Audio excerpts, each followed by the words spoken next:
सुप्रभातम प्रिय बच्चों, मैं सुधेंद्र मिश्रा आज कक्षा 10 के छात्रों को हिंदी गद्य साहित्य पाठ 4 जिसका शीर्षक है भारतीय संस्कृति।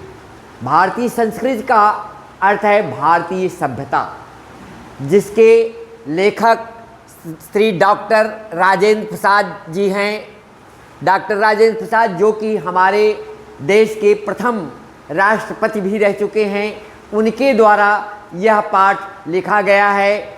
तो बच्चों, इनके द्वारा लिखे गए पाठ भारतीय संस्कृति का अध्ययन करने के पूर्व हमें इनके जीवन के बारे में जान लेना अनिवार्य है। इसलिए पहले हम डॉक्टर राजेंद्र प्रसाद की संक्षिप्त जीवनी देखते हैं। देखिए, डॉक्टर राजेंद्र प्रसाद जी का जन्म सन 1884 ईस्वी में बिहार राज्य के छपरा जिले के जीरादेई नामक गांव में हुआ था। इनके पिता का नाम श्री महादेव सहाय था। कोलकाता विश्वविद्यालय से इन्होंने एमए तथा एलएलएम मास्टर ऑफ लॉ जिसे कहते हैं की उपाधि प्राप्त किया था। बाद में लॉ के क्षेत्र में ही इन्होंने डॉक्टरेट की उपाधि भी हासिल की। राजेंद्र बाबू बड़े मेधावी छात्र थे और प्रायः सभी परीक्षाओं में इन्होंने प्रथम स्थान प्राप्त किया था। जैसा कि आप लोग सुन भी चुके हैं कि डॉक्टर राजेंद्र प्रसाद जी के बारे में कहा जाता है कि किसी परीक्षा में 10 क्वेश्चंस आए थे, जिसमें केवल 5 क्वेश्चंस ही करने थे। इन्होंने 10 का 10 क्वेश्चन ही कर दिया था और उस पर कॉपी के नीचे लिख दिया था, check any 5 questions which you like most, जिसका तात्पर्य होता है आप सभी प्रश्नों में से 5 प्रश्न चेक कर जांच लें जिसे आप अधिक पसंद करते हों। तो इस प्रकार के मेधावी छात्र थे डॉक्टर राजेंद्र प्रसाद जी। तो बच्चों, मुजफ्फरपुर में एक कॉलेज में कुछ समय अध्यापन कार्य करने के पश्चात वर्ष 1911 से 1920 तक राजेंद्र बाबू ने क्रमशः कोलकाता तथा पटना हाई कोर्ट में वकालत किया। इसके बाद गांधी जी के आदर्शों, सिद्धांतों तथा आंदोलनों से प्रभावित होकर वर्ष 1930 में उन्होंने वकालत छोड़ दी और ये पूर्ण रूप से देश सेवा में लग गए। सन 1933 में प्रथम बार जेल यात्रा की, फिर अनेक बार जेल भी गए तथा वहीं आत्मकथा लिखना प्रारंभ किया। ये भारतीय राष्ट्रीय कांग्रेस के 3 बार सभापति भी चुने गए थे और 1962 तक भारत गणराज्य के प्रथम राष्ट्रपति के रूप में रहे। सत्य, निष्ठा, ईमानदारी और निर्भीकता तथा देशभक्ति के मिसाल थे। भारतीय संस्कृति से अगाध प्रेम और मतलब साधुता थी। इसी कारण इन्होंने ये पाठ शायद लिखा होगा। तो बच्चों, साहित्य की सेवा भी इन्होंने किया और साहित्य की सेवा करते हुए 1963 ईस्वी में ही इनका देहांत हो गया था। अर्थात 1962 तक ये राष्ट्रपति के पद को सुशोभित किए और उसके बाद 1963 में इनका देहावसान हो गया। डॉक्टर राजेंद्र प्रसाद एक कुशल लेखक एवं उच्च कोटि के भारतीय विचारक भी थे। सामाजिक, शैक्षिक एवं सांस्कृतिक विषयों पर उन्होंने अनेक लेख भी लिखे हैं। भारतीय शिक्षा गांधी जी की देन, साहित्य, शिक्षा और संस्कृति, आत्मकथा आदि इनकी प्रसिद्ध कृतियां हैं। हिंदी के अतिरिक्त वे अंग्रेजी में भी लिखते थे।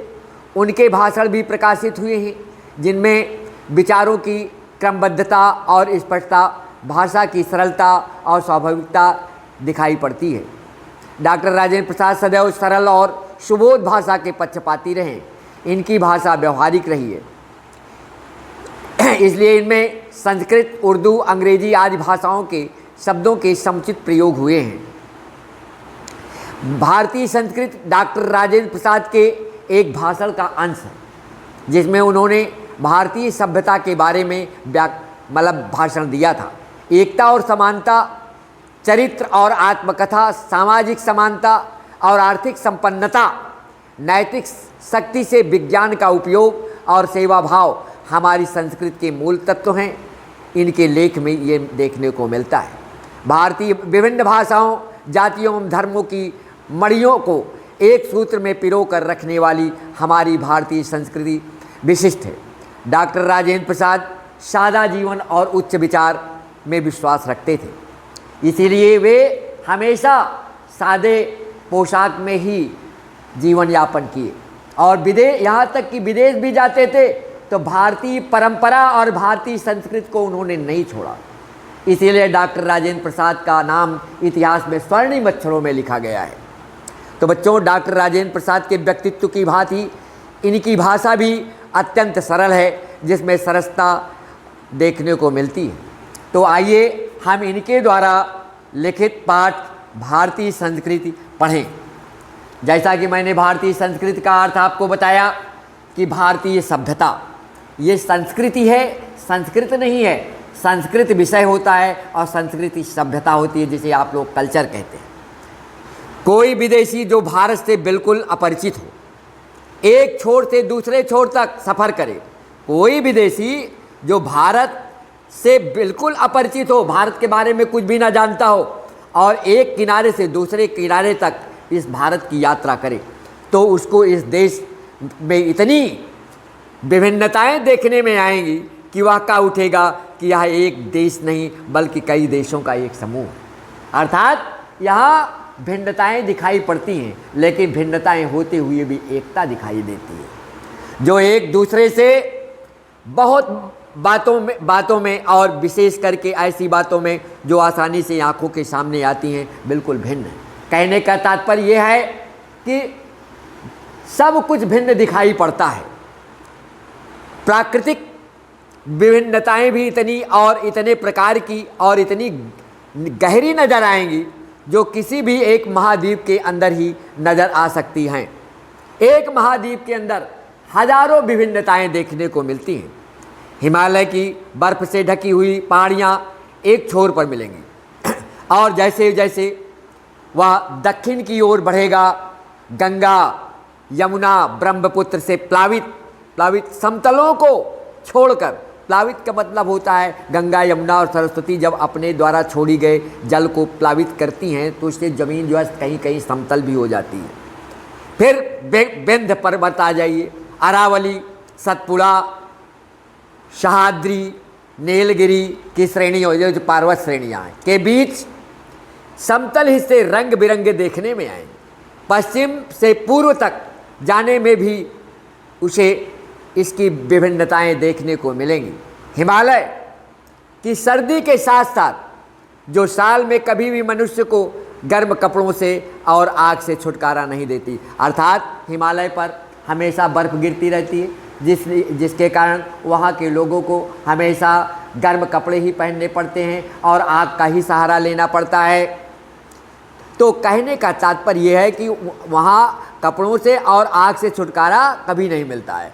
समतल प्रांतों की जलती हुई लू अगर समतल भाग में आ जाएं, मैदानी भागों में, तो वहाँ जो है गर्मी के मौसम में इतनी अधिक गर्मी पड़ती है और लू चलती है कि और कहाँ तक कन्याकुमारी का वह सुखद मौसम जिसमें ना कभी सर्दी होती है और ना गर्मी। अर्थात कन्याकुमारी एक ऐसा क्षेत्र है जहाँ ना अधिक सर्दी होती है ना अधिक गर्मी, अर्थात समशीतोष्ण जलवायु पाई जाती है देखने को मिलेगी। अगर असम की पहाड़ियों में वर्ष में 300 इंच वर्षा मिलेगी, तो जैसलमेर की तप्त भूमि भी मिलेगी। अर्थात जैसलमेर तप्त भूमि है और जो असम की पहाड़ियाँ हैं वहाँ बहुत अधिक वर्षा होती है। जहाँ साल में 2-4 इंच भी वर्षा नहीं होती। अर्थात जैसलमेर में इतना अधिक पृथ्वी तपती है कि वहाँ जो है वर्षा 2-4 इंच भी नहीं होती। कोई ऐसा अन्न नहीं जो यहाँ उत्पन्न किया जाता हो, अर्थात हर अन्न भारत भूमि में उत्पन्न किया जाता है। कोई ऐसा फल नहीं जो यहाँ पैदा नहीं किया जा सकता, अर्थात हमारे देश में हर प्रकार के फल मिलते हैं। ये हर फलों वाला देश कहा जाता है। कोई ऐसा खनिज पदार्थ नहीं जो यहाँ के भूगर्भ में न पाया जाता, अर्थात पृथ्वी के अंदर हर प्रकार के रत्न पाए जाते हैं, हर प्रकार के मतलब पदार्थ पाए जाते हैं लोहा, सोना, चांदी, हीरा, मोती सब ये इसके भूगर्भ में पाए जाते हैं। और न कोई ऐसा वृक्ष अथवा जानवर है जो यहाँ फैले हुए जंगलों में ना मिले। अर्थात यहाँ के जंगलों में हर प्रकार के वृक्ष हैं, हर प्रकार के जानवर हैं। यदि इस सिद्धांत को देखना हो कि आब हवा का असर इंसान के रहन सहन, खान पान, वेशभूषा, शरीर और मस्तिष्क पर पड़ता है, तो उसका जीता जागता सबूत भारत में बसने वाले भिन्न भिन्न प्रांतों के लोग देते हैं। अर्थात अगर आपको यहाँ की आबो हवा देखनी है और यहाँ का रहन सहन देखना है, खान पान देखना है, वेशभूषा देखना है, तो आपको भारत में बसने वाले लोगों से प्राप्त होगी। इसी तरह मुख्य भाषाएं भी कई प्रचलित हैं और बोलियों की तो कोई गिनती ही नहीं है, क्योंकि यहाँ एक कहावत मशहूर है। बोली के बारे में एक कहावत कही जाती है, क्या? कोस कोस पर बदले पानी, 4 कोस पर बानी। कहने का मतलब एक कोस 1.5 मील का होता है, तो 1.5 मील के अंतर पर जाने के बाद पानी बदल जाता है। कहीं का पानी खारा मिलता है तो कहीं का मीठा मिलता है, और कहीं का मोटा पानी रहता है तो कहीं का पतला रहता है। अर्थात पानी पीने में भी भिन्नता नजर आती है। 4 कोस पर बानी, और अगर 4 कोस निकल जाइए अपने क्षेत्र से 4 कोस की दूरी वाले क्षेत्र में चले जाइए, तो वहाँ की बोली में आपको अंतर मिलेगा। आपकी बोली से वहाँ की बोली भिन्न रहेगी। ये कहने का तात्पर्य। भिन्न भिन्न धर्मों के मानने वाले भी जो सारी दुनिया के सभी देशों में बसे हुए हैं, यहाँ पर भिन्न भिन्न धर्म के मानने वाले लोग हैं। अर्थात कोई जैन धर्म का है, कोई इस्लाम धर्म का है, कोई जो है पारसी धर्म का है, तो कोई जो है ईसाई धर्म का है, कोई सिख धर्म का है। तो इस प्रकार से अनेकों धर्म के मानने वाले लोग बसे हुए हैं। यहाँ भी थोड़ी बहुत संख्या में पाए जाते हैं, और जिस तरह यहाँ की बोलियों की गिनती आसान नहीं, उसी तरह यहाँ भिन्न भिन्न धर्मों के संप्रदायों की भी गिनती नहीं है, आसान नहीं। कहने का तात्पर्य, जिस प्रकार से बोली भिन्न भिन्न है, उसी प्रकार से अनेक धर्मों के मानने वाले लोग भी यहाँ हैं। इन विभिन्नताओं को देखकर अगर अपरिचित आदमी घबरा कर कह उठे कि यह एक देश नहीं, अनेक देशों का एक समूह है, अर्थात इसे अगर इसे कहा जाए कि यहाँ पर एक देश नहीं कई देशों का समूह है, तो कोई अतिशयोक्ति नहीं होगी। या एक जाति नहीं अनेक जातियों का समूह है, तो इसमें आश्चर्य की बात, क्योंकि विभिन्नताओं में भी एकता दिखाई देती है। विभिन्नताएं हैं लेकिन हम एक, भारत एक। पर विचार करके देखा जाए तो इन विभिन्नताओं की तह में एक ऐसी समता और एकता फैली हुई है जो अन्य विभिन्नताओं को ठीक उसी तरह पिरो लेती हैं और पिरो कर एक सुंदर समूह बना देती हैं। जैसे रेशमी धागा भिन्न भिन्न प्रकार की और विभिन्न रंग की सुंदर मणियों अथवा फूलों को पिरोकर एक सुंदर हार तैयार कर देता है। अर्थात एक धागा लेते हैं आप रेशमी, और उस रेशमी धागे में कई प्रकार की मोतियों को पिरो करके जब माला बना देते हैं तो माला बहुत ही शोभायमान होती है। जिसकी प्रत्येक मणि या फूल दूसरों से न तो अलग है और न हो सकता है, और केवल अपनी सुंदरता से लोगों को मोहता नहीं, बल्कि दूसरों की सुंदरता से वह स्वयं सुशोभित होता है, और इसी तरह अपनी सुंदरता से दूसरों को भी सुशोभित करता है। यह केवल एक काव्य की भावना नहीं है, बल्कि एक ऐतिहासिक सत्य। ये एक ऐतिहासिक सत्य है कि हमारे देश में विभिन्न जातियों के विभिन्न संप्रदाय के लोग रहते हैं, विभिन्न धर्म के लोग रहते हैं, लेकिन उनकी विचारधारा एक है। माले की तरह, जैसे माले में सब पिरो दिए जाते हैं तो माला एक हो जाता है, उसी प्रकार से भिन्न भिन्न धर्मों के लोग यहाँ रहते हैं, फिर भी भारत देश एक है।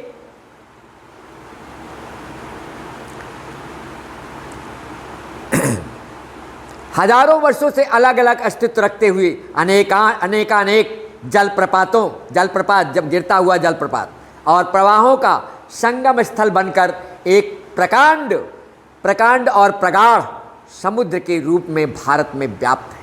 जैसे समुद्र जो है तमाम नदियां उसमें आकर के मिलती हैं, फिर भी उस अपने धैर्य को नहीं छोड़ता। उसी प्रकार से यहाँ पर भिन्न भिन्न धर्म और संप्रदाय के लोग रहते हैं, लेकिन किसी प्रकार की विभिन्नता, किसी प्रकार की उसका उसमें अलगाव नहीं होता है, अर्थात उनके अंदर किसी प्रकार का विकार नहीं उत्पन्न होता है।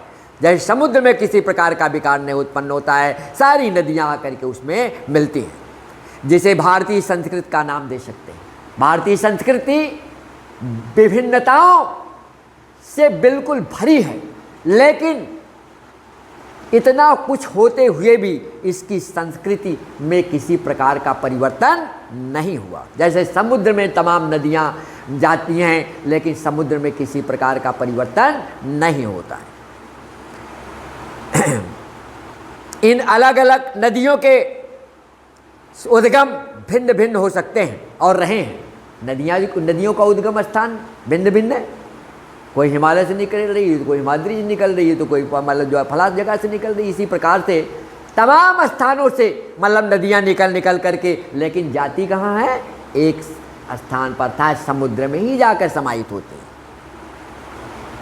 उसी प्रकार से भिन्न भिन्न धर्म के लोग, भिन्न भिन्न संप्रदाय के लोग यहाँ रहते हैं, लेकिन वे उनकी संस्कृति और सभ्यता भिन्न भिन्न होते हुए भी एक है।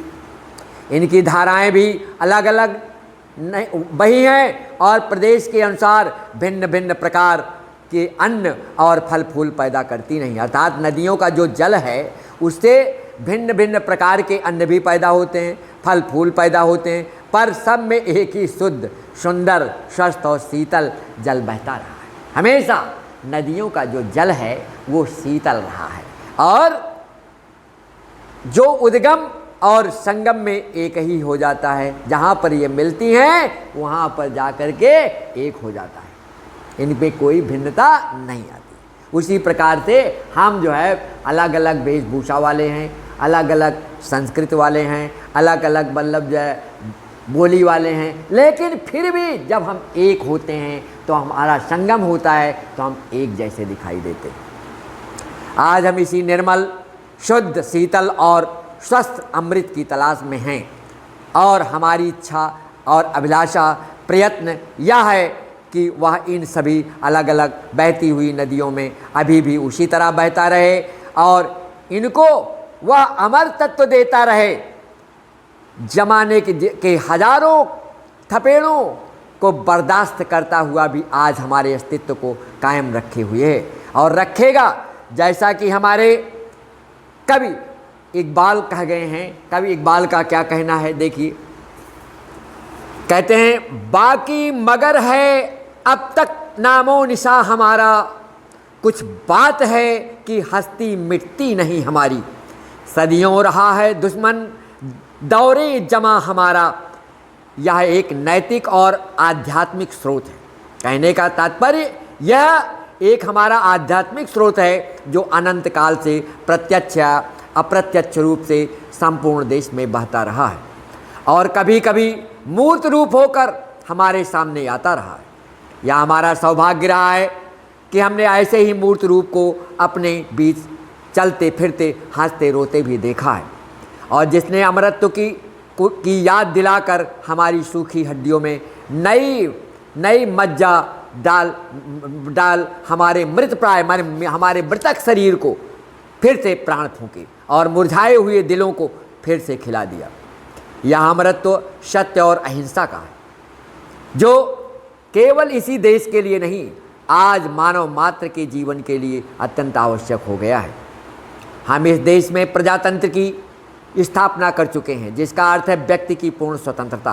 प्रजातंत्र का क्या शाब्दिक अर्थ है? व्यक्ति की पूर्ण स्वतंत्रता, जिसमें वह अपना पूरा विकास कर सके, development of the whole life, और साथ ही सामूहिक और सामाजिक एकता भी। व्यक्ति और समाज के बीच में विरोध का आभास होता है।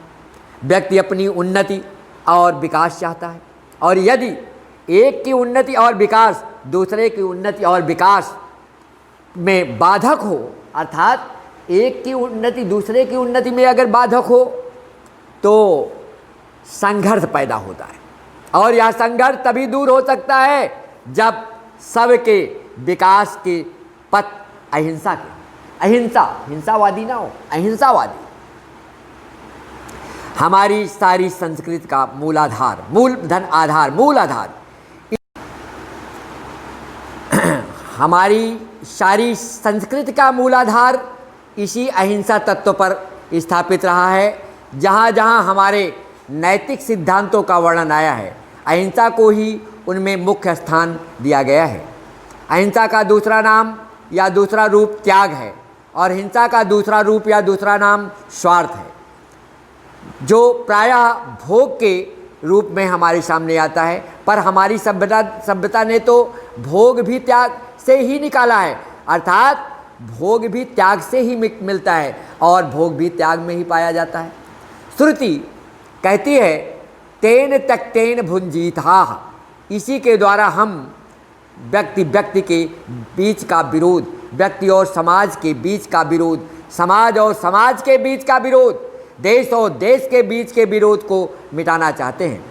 हमारी सारी नैतिक चेतना इसी तत्व से ओतप्रोत है। इसलिए हमने भिन्न भिन्न विचारधाराओं को स्वच्छंदतापूर्वक अर्थात स्वतंत्रतापूर्वक अपने अपने रास्ते बहने दिया है।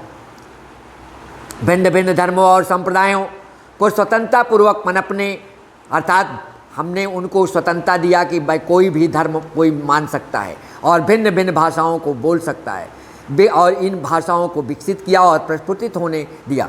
भिन्न भिन्न देशों की संस्कृतियों को अपने में मिलाया और अपने को उनमें मिलने दिया।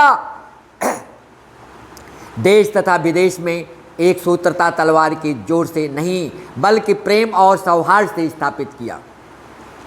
दूसरों के हाथों और पैरों पर, घर और संपत्ति पर जबरदस्ती कब्जा नहीं किया, अर्थात मैंने उनको हड़पने की कोशिश नहीं किया, उनके हृदयों को जीता, अर्थात उनके हृदय को जीतने का काम किया। इसी वजह से प्रभुत्व, जो चरित्र और चेतना का प्रभुत्व है, आज भी बहुत अंशों में कायम है, अर्थात हमारे देश का प्रभुत्व आज इसी कारण कायम है। हमने विश्व बंधुत्व की भावना से काम किया, किसी पर जबरदस्ती कब्जा करने की कोशिश नहीं किया, बल्कि उनके हृदय को जीतने का काम किया। इसीलिए आज कहा जाता है कि भारत जो है एक महान देश है और जो कि विश्व बंधुत्व की भावना रखने वाला देश है और सभी के साथ मिलजुल कर काम करने वाला देश है। जब हम स्वयं उस चेतना को बहुत अंशों में भूल गए हैं और भूलते जा रहे हैं।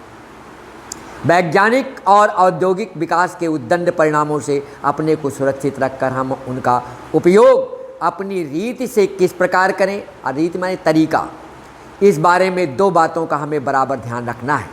पहली बात तो यह है कि हर प्रकार की प्राकृतिजन्य का मतलब होता है प्रकृति से उत्पन्न, और मानवकृत विपदाओं के पड़ने पर भी, मानवकृत माने मानव के द्वारा उत्पन्न किए गए संकट या मुसीबत के पड़ने पर भी हम लोगों की सृजनात्मक शक्ति, सृजन करने की शक्ति कम नहीं हुई। हमारे देश में साम्राज्य बने और मिटे, बहुत से साम्राज्य आए और मिटे भी, विभिन्न संप्रदायों का उत्थान पतन हुआ, बहुत से संप्रदाय उठे और उनका पतन भी हुआ, गिरे। हम विदेशियों से आक्रांत परेशान भी हुए और पददलित हुए। हम पर प्रकृति और मानवों ने अनेक बार मुसीबतों के पहाड़ ढा दिए, अर्थात कई बार हमारे देश पर प्राकृतिक आपदाएं भी आईं, पर फिर भी हम लोग बने रहे, हमारी संस्कृति बनी रही, हमारी सभ्यता बनी रही और हमारा जीवन एवं सृजनात्मक शक्ति बनी रही।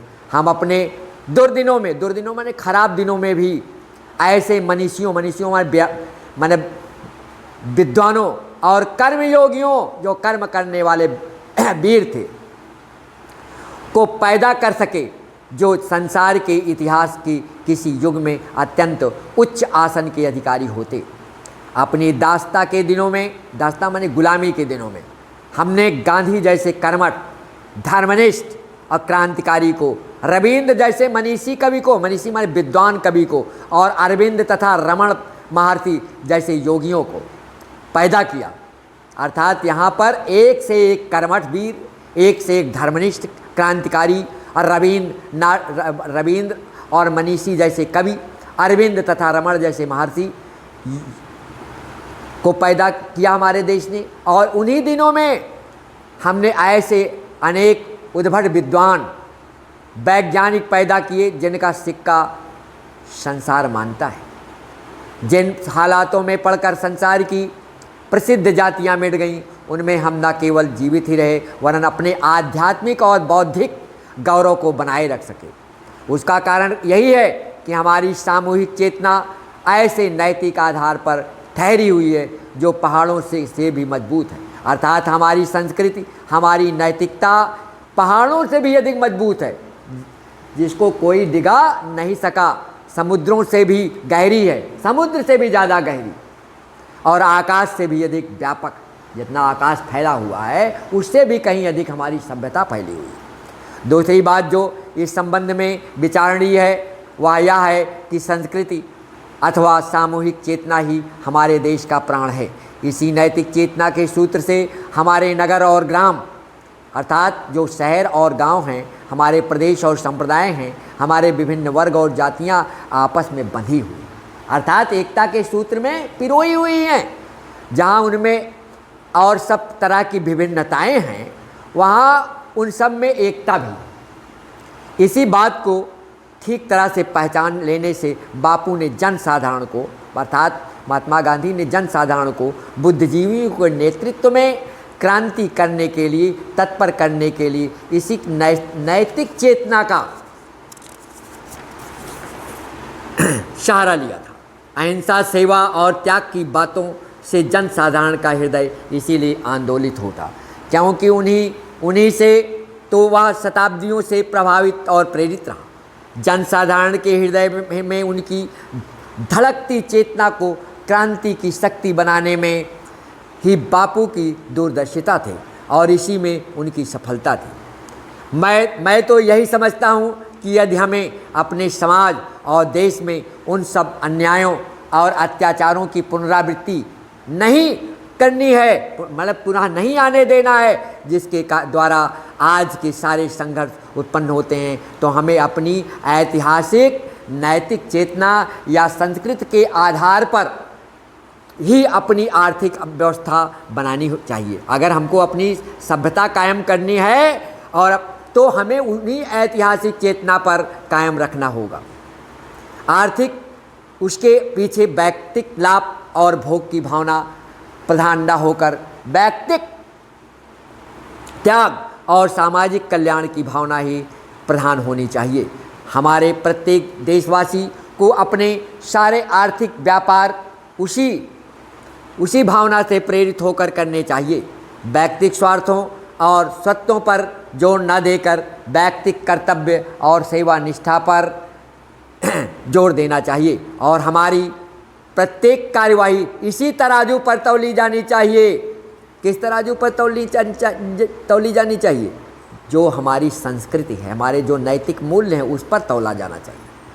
किसी भी क्रिया के पीछे जो भावना निहित होती है उसका बड़ा प्रभाव हुआ करता है और परिणाम भी, उसका प्रभाव भी पड़ता है, उसका परिणाम भी निकलता है। यद्यप देखने में क्रिया का रूप एक ही क्यों ना हो, एक छोटे से उदाहरण से यह बात स्पष्ट की जा सकती है। एक सम्मिलित परिवार है, सम्मिलित परिवार माने एकजुट परिवार, जिसका प्रत्येक व्यक्ति इस नैतिक भावना से काम करता है कि उसका कर्तव्य है कि सभी व्यक्तियों को अधिक से अधिक सुख पहुंचा सके। अगर परिवार का प्रत्येक व्यक्ति इस भावना से काम करे कि हमें प्रत्येक व्यक्ति को अधिक से अधिक सुख पहुंचाना है और प्रत्येक व्यक्ति पूरी शक्ति लगाकर जितना भी उपार्जन किया जा सकता है, जितना भी पैदा किया जा सकता है, जितना भी किया जा सकता है, सबका सामूहिक उपार्जन मान लीजिए कि एक रकम होती है। अगर सब लोग जो है कमाने लगें, उपार्जन का मतलब होता है कमाना, अगर सब लोग कमाने लगें तो एक रकम होती है जिससे अधिक उपार्जन करने की शक्ति परिवार में नहीं। उसी प्रकार उसी परिवार का प्रत्येक व्यक्ति इस भावना से काम करता है कि उसको अपने सुख के लिए अधिक से अधिक उपार्जन करना चाहिए और उपार्जन करता हो तो भी सब व्यक्तियों का सामूहिक उपार्जन उतना ही होगा जितना कि प्रथमोक्त स्थिति में पहले द्वारा कही गई स्थिति में, और सामूहिक संपत्ति दोनों स्थितियों में बराबर होगी और उसका बराबर बंटवारा कर दिया जाए तो प्रत्येक को बराबर ही सुख होगा। जितना धन संपत्ति उपार्जित की गई है अगर उसका बंटवारा किया जाएगा तो प्रत्येक व्यक्ति को बराबर सुख प्राप्त होगा। पर इन दोनों स्थितियों में बहुत बड़ा अंतर यह पड़ जाएगा कि पहली स्थिति में संघर्ष का कोई भय नहीं, क्योंकि कोई केवल अपने लिए कुछ नहीं कर रहा है और दूसरे में संघर्ष अनिवार्य है, क्योंकि प्रत्येक अपने लिए ही कर रहा है। हम समझते हैं कि हमारी संस्कृति का तकाजा है कि पहली स्थिति में हम अपने को लाएं, और यदि संसार का संघर्ष मिटाना है तो उसी भावना को सर्वमान्य बनाना होगा। जब तक ऐसा नहीं होता, संघर्ष चाहे वह व्यक्ति के बीच का हो चाहे देश के बीच का हो, वर्तमान रहेगा ही, अर्थात संघर्ष बना रहेगा। आज विज्ञान मनुष्यों के हाथों में अद्भुत और अतुल शक्ति दे रहा है। उसका उपयोग एक व्यक्ति और समूह के उत्कर्ष माने विकास और उस दूसरे व्यक्ति और समूह के गिराने में होता ही रहेगा। इसलिए हमें उस भावना को जागृत रखना है और उसे जागृत रखने के लिए कुछ ऐसे साधनों को भी हाथ में रखना होगा जो उस अहिंसात्मक त्याग भावना को प्रोत्साहित करे और भोग भावना को दबाए रखें। नैतिक अंकुश के बिना शक्ति मानव के लिए हितकर नहीं होती। वह नैतिक अंकुश या चेतना या भावना हो सकती है, वही उस शक्ति को परिमित भी कर सकती है और उसके उपयोग को नियंत्रित भी कर सकती है।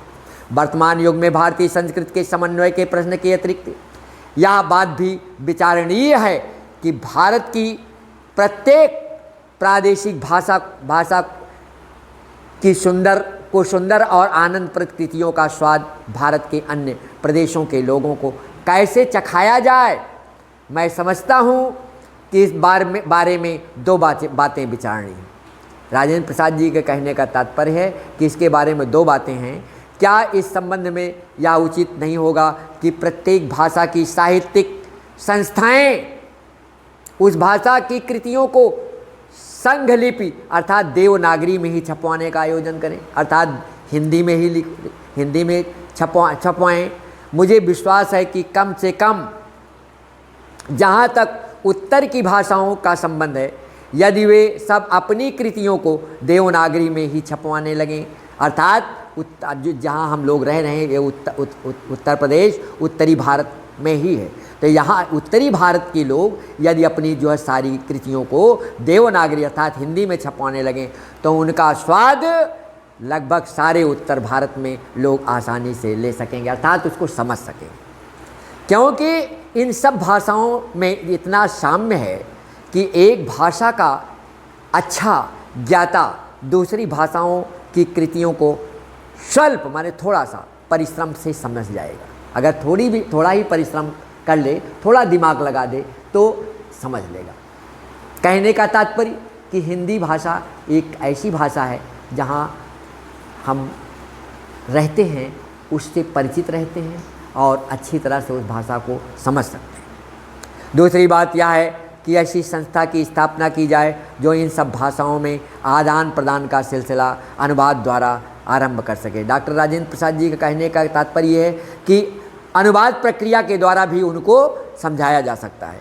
यदि सब भारतीय भाषाओं का प्रतिनिधित्व करने वाला सांस्कृतिक संगम जहाँ पर सभी सभ्यताओं का मिलन स्थापित हो जाता है तो इस बारे में बड़ी सहूलियत होगी, बड़ी सरलता होगी। साथ ही वह संगम साहित्यकों को प्रोत्साहन भी प्रदान कर सकेगा और अच्छे साहित्य के स्तर के निर्धारण और सृजन करने में भी पर्याप्त अच्छा कार्य कर सकेगा। साहित्य संस्कृति का एक व्यक्त रूप है। उसके दूसरे रूप गान, नृत्य, चित्रकला, वास्तुकला, मूर्तिकला इत्यादि में देखे जाते हैं। कहने का तात्पर्य है साहित्य जो है संस्कृत का एक व्यक्त रूप है, जिसको हम व्यक्त करके मतलब जो है लोगों को बता देते हैं, और दूसरे रूप हैं गा करके बता देते हैं, और कुछ लोग नृत्य के द्वारा उसको समझाने का प्रयास करते हैं, चित्रकला के द्वारा करते हैं, चित्रकला वास्तुकला के द्वारा कहीं कहीं वास्तुकला और मूर्तियों का निर्माण करके मतलब जो है इसका प्रदर्शन करते हैं। तो कहने का तात्पर्य हमारे ये कि हम हिंदी साहित्य के द्वारा अर्थात अपने इस उत्तर प्रदेश अर्थात उत्तरी भारत में हम इस संस्कृत का व्यापक रूप प्रकट कर सकते हैं। भारत अपनी एक सूत्रता इन सब कलाओं द्वारा प्रदर्शित करता आया है। इन सब विषयों पर हमको इस प्रतिज्ञा को ध्यान में रखकर विचार करना है, जो एक भवन में शाहजहां ने उसके निर्माण के पश्चात खुदवा दिया था अर्थात लिखवा दिया था। उन्हें गर्व के साथ क्या खुदवा दिया था, क्या था? गर फिर दौस बर रे जमीनस्त हमी अस्तो हमी अस्तो हमी अस्तो, जिसका तात्पर्य है यदि पृथ्वी पर स्वर्ग कहीं है, गर फिर दौस बर रुए जमीनस्त, अगर इस जमीन पर कहीं स्वर्ग है तो यही है, यही है, यही है। ये जो है शाहजहां के कहने का तात्पर्य था। यह स्वप्न तभी सत्य होगा और पृथ्वी पर स्वर्ग तो तभी स्थापित होगा जब अहिंसा, सत्य और सेवा का आदर्श सारे भूमंडल में, पूरे विश्व में मानव जीवन का मुख्य आधार और प्रधान प्रेरक शक्ति हो गया होगा। तो डॉक्टर राजेंद्र प्रसाद जी का ये पाठ जो है समाप्त हुआ बच्चों।